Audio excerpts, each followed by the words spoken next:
चुनाव चाहे कोई भी हो, चाहे लोकसभा हो या विधानसभा हो, हर चुनाव में राजनीतिक दलों के बीच जाति को लेकर चर्चा जरूर होती है और इसलिए हरियाणा विधानसभा चुनाव से पहले भी जाति की चर्चा होने लगी है। किस दल ने किस जाति को साधने की कोशिश की है, किसने किस जाति को सबसे ज्यादा टिकट दिए हैं, चुनाव के बीच इन तमाम सवालों के जवाब हर कोई जानना चाहता है।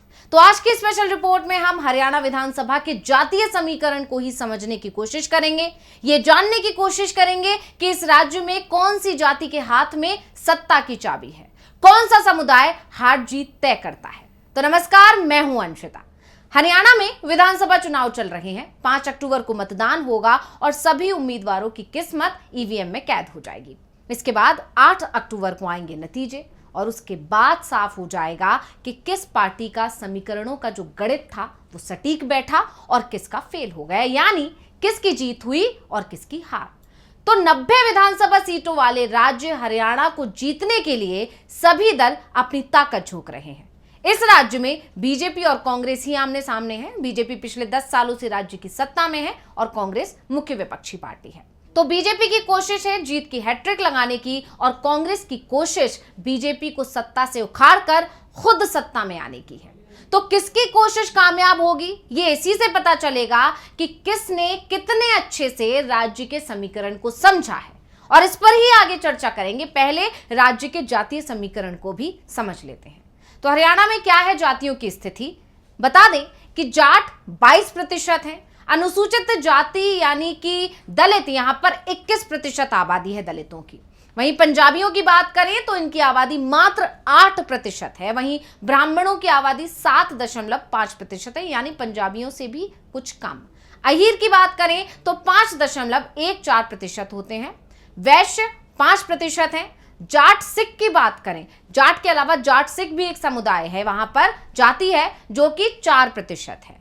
वहीं अगर मुस्लिमों की बात करें तो इनकी संख्या 3.8% है। राजपूत की संख्या 3.4% है। वहीं गुर्जरों की संख्या 3.35% है। विश्नोई समाज से आने वालों की संख्या 0.7% है और अन्य बचे हुए जितने भी हैं वो 15.91% उनकी आबादी है।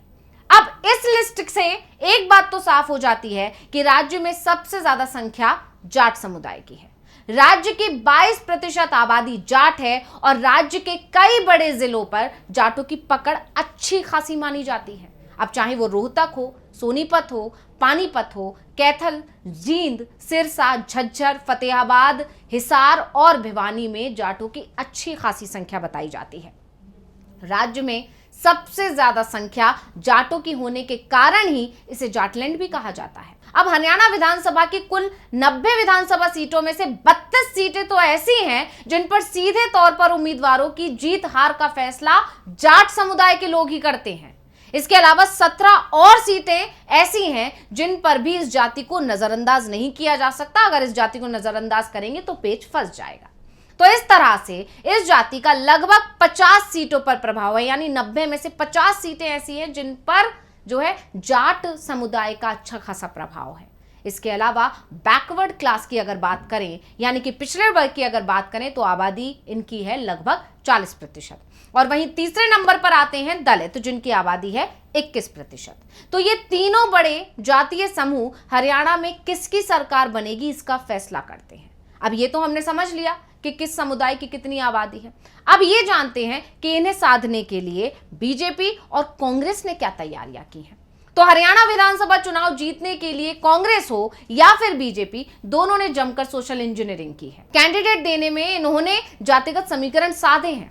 उम्मीदवारों की लिस्ट देखकर यह पता चलता है कि कांग्रेस ने जाटों पर फोकस किया है तो बीजेपी ने ओबीसी और सवर्ण पॉलिटिक्स का दांव खेला है।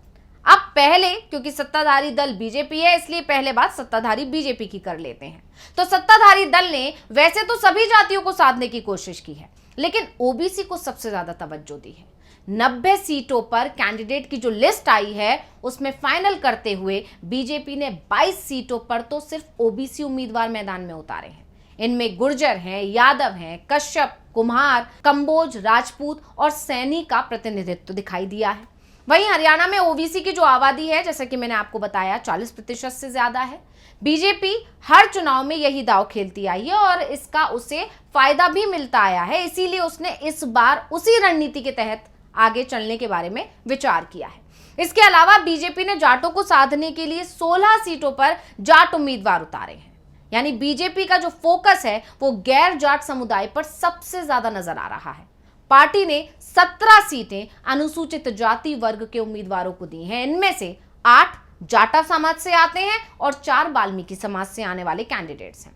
अब ओबीसी और अनुसूचित जाति के सहारे ही बीजेपी 2 बार सत्ता में आ चुकी है। इसके बाद जाटों का प्रतिनिधित्व उनके लिए हमेशा फायदेमंद रहता है। अब ये तो हुई सत्ताधारी दल की बात। अब बात मुख्य विपक्षी दल कांग्रेस की कर लेते हैं। तो राज्य की 89 सीटों पर चुनाव लड़ रही है कांग्रेस। दरअसल एक सीट उसने सीपीएम कैंडिडेट को दी है, इस हिसाब से उसके पास 89 सीटें हैं। 89 सीटों में से 35 सीटें कांग्रेस ने जाट समुदाय से आने वाले कैंडिडेट्स को दी हैं, यानी बीजेपी से दोगुनी। इसके अलावा 20 कैंडिडेट ओबीसी समुदाय से उतारे हैं। वहीं ब्राह्मण उम्मीदवारों की संख्या इस लिस्ट में मात्र 4 है, जबकि बनिया 2 कैंडिडेट उतारे हैं और अल्पसंख्यक समुदाय से आने वाले 5 नेताओं को कांग्रेस ने कैंडिडेट बनाया है। इसके अलावा 6 उम्मीदवार पंजाबी समुदाय से आते हैं और इसके अलावा 1 राजपूत को टिकट दिया है। 17 अनुसूचित सीटों पर कांग्रेस ने सभी वर्गों को साधने की कोशिश की है। सबसे खास बात यह है कि कांग्रेस ने 30 युवा चेहरे उतारे हैं, 12 महिलाओं को टिकट दिए हैं और 20 नए चेहरों को चुनावी मैदान में उतारा है। यानी सोशल इंजीनियरिंग की अगर बात की जाए तो इसमें जो है बीजेपी पर कांग्रेस हावी पड़ती हुई नजर आ रही है, भारी पड़ती हुई नजर आ रही है। खैर आगे बढ़ते हैं तो हरियाणा में इस बार जाटों से जो है नाराजगी बीजेपी को भारी पड़ सकती है। तो ये बात हर कोई जानता है, चाहे वो बीजेपी हो, चाहे वो कांग्रेस हो, चाहे वो दूसरे दल हो, कि हरियाणा में जाटों से जो है नाराजगी किसी भी दल को बहुत भारी पड़ सकती है और ये बात अच्छे से जानते हैं। इसलिए इन्हें लुभाने के लिए अलग अलग पैंतरे भी अपना रहे हैं, लेकिन जानकार दावा कर रहे हैं कि इस बार बीजेपी को जाटों की नाराजगी का हर्जाना भुगतना पड़ेगा। और लोकसभा चुनाव में भी ऐसा हुआ ही था। जिस तरह से बीजेपी की जो सीटें थी वो सीधे सीधे आधी रह गई 2019 के मुकाबले। तो इस वजह से यहां पर साफ देखा जा रहा है कि जाट बीजेपी से नाराज हैं और इसी का फायदा कांग्रेस को मिल भी सकता है। अब जाटों की इस राज्य में कितनी पकड़ है और जाट इस राज्य के लिए कितने जरूरी हैं, इसे ऐसे भी समझिए कि पंजाब से जब 1966 में हरियाणा अलग हुआ, उसके बाद से जाट समुदाय की राजनीति में प्रभुत्व रहा है। इसका अंदाजा इसी से लगा सकते हैं कि हरियाणा में 33 साल तक मुख्यमंत्री जो रहा वो जाट समुदाय का ही रहा है। 3 जाट परिवारों, चाहे देवीलाल, बंसीलाल और भूपेंद्र सिंह हुड्डा ने सबसे लंबे समय तक राज्य पर शासन किया है। देवीलाल 2 बार मुख्यमंत्री रहे। वो जनता दल सरकार के दौरान उप प्रधानमंत्री भी रहे थे। इसके बाद देवीलाल के बेटे ओम प्रकाश चौटाला सबसे ज्यादा 5 बार हरियाणा के सीएम बने। तो बंसीलाल इंदिरा गांधी की सरकार में रक्षा और रेल मंत्री भी रहे हैं। वो 4 बार राज्य के सीएम बने। भूपेंद्र हुड्डा के पिता रणवीर सिंह हुड्डा संविधान सभा के सदस्य रह चुके हैं और भूपेंद्र हुड्डा 10 साल तक मुख्यमंत्री रहे हैं। तो एक और प्रभावशाली जाट परिवारों में छोटू राम का परिवार भी है। उनके पोते बीरेंद्र सिंह केंद्रीय मंत्री रहे हैं। तो अब ये समझ लिया कि जाट समुदाय कितना ज्यादा जरूरी है किसी भी दल के लिए अगर वो हरियाणा में सरकार बनाना चाहते हैं। अब इसके आखिर में ये भी नजर डाल लेते हैं कि अभी तक जो भी चुनाव हुए हैं उसमें जाट किसके साथ ज्यादा रहा है, यानी बीजेपी के साथ और कांग्रेस के साथ कब और कितने जाट रहे हैं और उससे किस हिसाब से जो नतीजे आए हैं उस पर क्या प्रभाव पड़ा है। अब पहले हरियाणा विधानसभा चुनाव की बात कर लेते हैं। ज्यादा पीछे नहीं जाते हैं, साल 2014 की और 2019 की ही बात कर लेते हैं। 2014 में कांग्रेस को जाटों का 42% वोट मिला था और बीजेपी को मिला था 24%।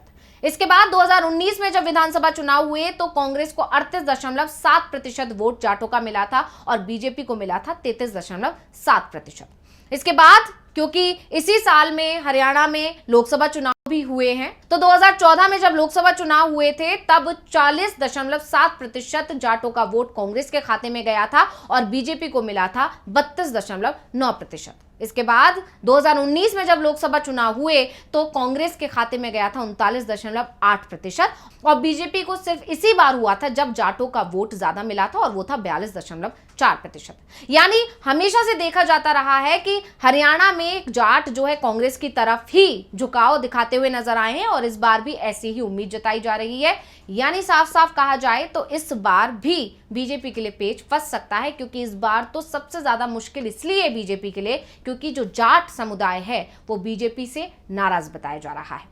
तो इस रिपोर्ट को लेकर आपका क्या कहना है और आपको ये जानकारी कैसी लगी, हमें कमेंट करके अपनी राय जरूर दीजिएगा। इसी के साथ मुझे दीजिए इजाजत। देखते रहिए डीवी लाइव। नमस्कार।